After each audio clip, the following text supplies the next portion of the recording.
it's Sam here on another episode of Whiteboard Wednesday, and today I'm here to talk to you about our Photoshoot magic formula that we use here in Ashdown-Jones to produce beautiful brochures like this with beautiful photography like these. Photographs our clients absolutely love and that allow us to charge the highest fees in our area and to dominate our 500k plus market as well. So what I'm going to tell you now really works for the top end of your market. So if you're not doing these things, then maybe this is going to help you.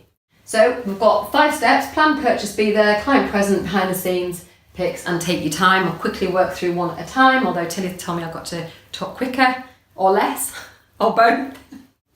So number 1, plan what you're actually going to take with you along to the photo shoot, and it's really useful to have a list to take with you. And if you'd like to get our list, we're very happy to give it to you. Just send us a message on Facebook Marketing Magic, or even drop us an email, sam@samashdown.co.uk, and Tilly will pop one over to you. So what do we plan to take along with us? We've got quite a long list, but things like cushions, throws, candles, vases. They might tell you they've got vases, they're never suitable, and sometimes they're just not that nice. And then also things like bulbs, so light bulbs, extensions, if you've got like bedside lamps and you need them both to be on at the same time. Sometimes the cords don't reach. And then a lighter and matches for the candles and maybe for the fire.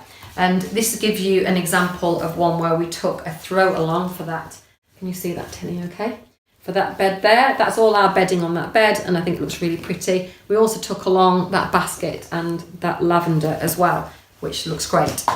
Okay, so that's what to do to plan in advance. And also, does it go without saying, plan for the weather, plan for the time of day, all those kind of things. We've had a bit of snow recently, which probably will date this video now, but you don't want to be able to see snow out of the window. So plan is really important.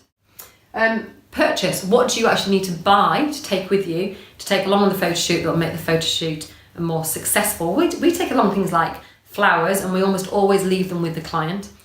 We take along maybe a cake, so we might take a cake stand and buy a cake on the way, or some scones with some fruit around it. Maybe some fruit for a vase, looks really nice as well. Or maybe some juice that you're going to put in the kitchen, or cheese board, those kind of things. So think ahead, think what would suit that house, and really think about styling that house with what you buy and what you take along. So that's planning and purchase. This is something that I'm still astonished that agents don't do.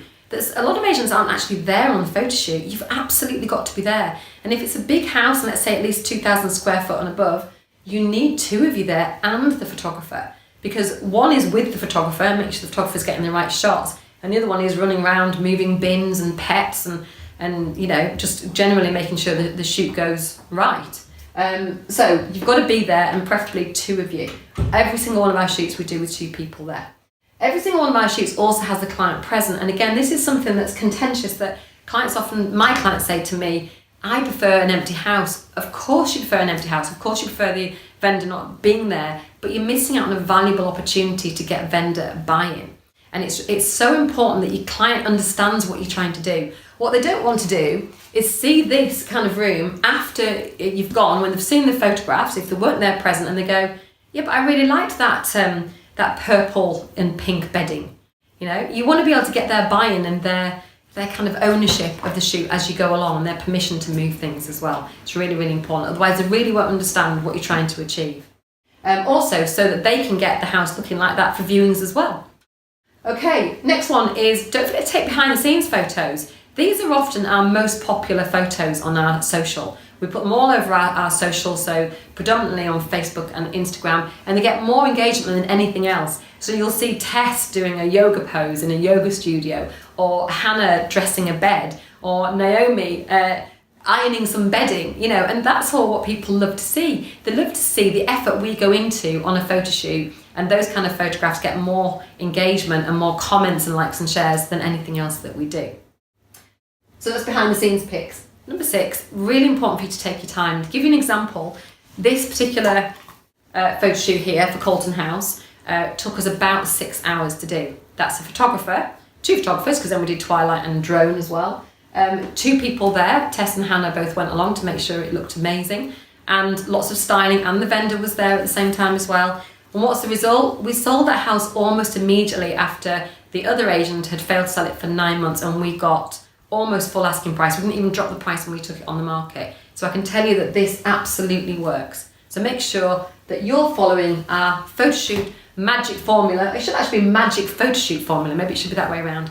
And see how it works for you and your clients. And if you're not already following me, please do. On Facebook and on YouTube, you'll find me under Marketing Magic.